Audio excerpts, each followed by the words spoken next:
கணக்கு பூஜா தூக்கி தமிழ மானத்தை வாங்குற கணக்கு பிள்ளை வேலை மொத்தம் கட்சிதம்மா பாக்குற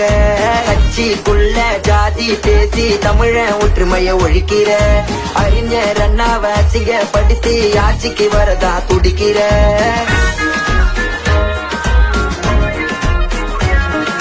வேணா போயா நீ வேணா போயா தலை நிமிர்ந்த தமிழ்நாட்டுக்கு காவி பூச பாக்குற தவழ்ந்து வந்த பழக்கத்தில தாடி கால விழுந்து கிடக்குற